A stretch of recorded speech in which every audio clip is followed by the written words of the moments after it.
Assalamualaikum, this is Muhammad Ayub, and in this video I'm going to discuss kinetic energy, which is the third topic of chapter 6 ninth class. So at the end of this lecture I hope that you will be able to understand that what is actually kinetic energy, example, daily life example, and the derivation of the formula of kinetic energy, which is that is half mv square. So let's start our lecture properly. So what is kinetic energy? In our previous video, we also discussed that the kinetic energy is actually the type of mechanical energy. Mechanical energy has two types. Mechanical energy has two types. The first one is kinetic energy and the second one is potential energy. Kinetic energy and potential energy. So today our topic is kinetic energy. So in this video we just discuss about kinetic energy, not potential energy. Potential energy inshallah we'll discuss in upcoming video next. So what is kinetic energy? Kinetic energy. Kinetic energy. The energy possessed by the body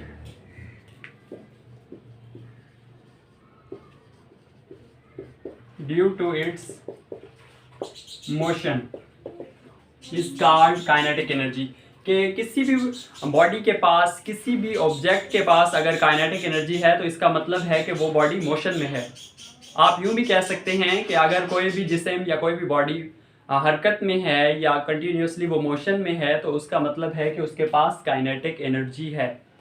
daily life में हमारे पास बहुत सारे examples हैं जिनसे हम जो है ना काइनेटिक एनर्जी को यूज़ करके हम बहुत सारे फ़वाइद हासिल कर रहे होते हैं. इसमें जो दो मेन हैं जो हम आज डिस्कस करेंगे, उसमें जो फर्स्ट वन है वो है कि पानी जो पहाड़ियों से फॉल कर रहा होता है तो उसे हम फर्दर यूज़ करके टरबाइन को रन करते हैं और टरबाइन से पावर प्लांट चलते हैं तो इलेक्ट्रिसिटी प्रोड्यूस होती है. ये एक बहुत ही सस्ता जो है ना प्रोसेस है इलेक्ट्रिसिटी पैदा करने का और काइनेटिक एनर्जी को अच्छे से यूटिलाइज करने का. लेट्स सपोज कि ये जो है ना पानी पहाड़ी से गिर रहा है तो इसके आगे हम लगा दें टरबाइन, वहाँ से क्या रन करेंगे, पावर प्लांट रन करेंगे तो हमारे पास रिज़ल्ट में हमें क्या मिलेगा, इलेक्ट्रिसिटी. तो असल में ये जो है ना मोशन है, पानी की कंटिन्यूसली मोशन है, क्योंकि हमने डेफिनेशन में क्या कहा, the energy possessed by the body due to its motion. तो ये मोशन है तो ये एक्चुअल में क्या है, काइनेटिक एनर्जी. Kinetic energy. तो दूसरी एग्जांपल है कि जो विंड होती है वो हवा कंटिन्यूसली चल रही होती है तो उसे भी जो है ना वो भी कंटिन्यूसली मोशन में है तो उसे जो बोट है, बोट के ऊपर बड़ा सारा क्लॉथ्स लगा के उसे जो है ना वह जिस डायरेक्शन में हवा चल रही होती है तो बोट उस डायरेक्शन में चलती है कंटिन्यूसली हवा क्योंकि मोशन में है. तो ये कौन सी एनर्जी हुई, ये भी काइनेटिक एनर्जी की एक एग्जांपल है जिसे अच्छे से यूटिलाइज किया गया है. तो ये दो मेन एग्जांपल्स हैं काइनेटिक एनर्जी की. तो नेक्स्ट जो हमारा मेन ऑब्जेक्टिव था इस वीडियो का कि हमने अंडरस्टैंड करना है कि काइनेटिक एनर्जी क्या है और डेली लाइफ में इसकी कौन कौन सी एग्जांपल है. लास्ट में जो थर्ड ऑब्जेक्टिव था हमारी वीडियो का वो था कि डेरिवेशन ऑफ काइनेटिक एनर्जी के E = 1/2 mv स्क्वायर. ये काइनेटिक एनर्जी का फार्मूला है.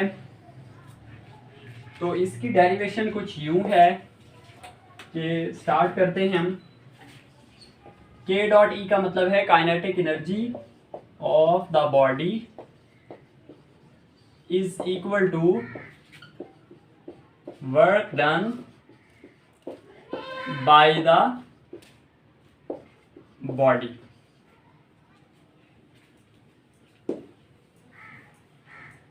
Is equal to work done by the body.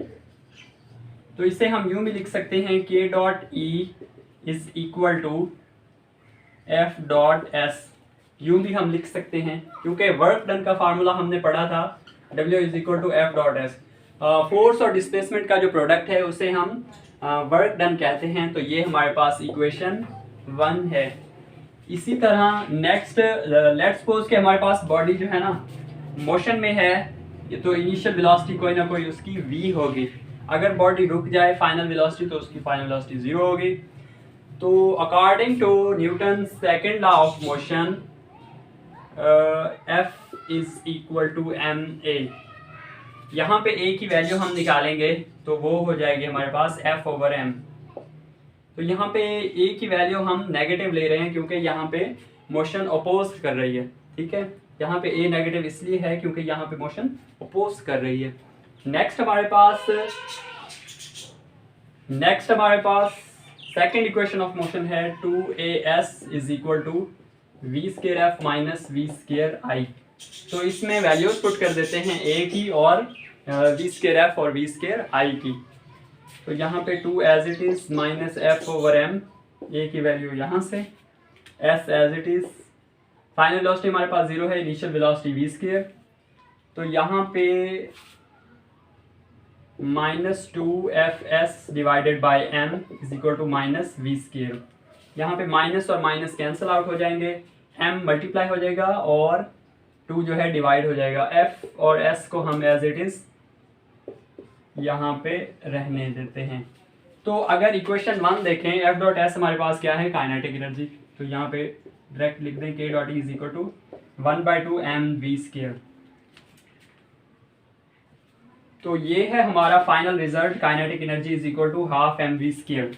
ये फार्मूला है, k dot E is equal to half mv square. Kinetic energy का जो यूनिट है वो जाउल है। क्यों? क्योंकि काइनेटिक एनर्जी इक्वल है वर्क डन के। वर्क का यूनिट भी जाउल, क्योंकि काइनेटिक एनर्जी और वर्क जो हैं ये इक्वल हैं, तो इन दोनों का यूनिट भी सेम होगा यानी कि जाउल होगा।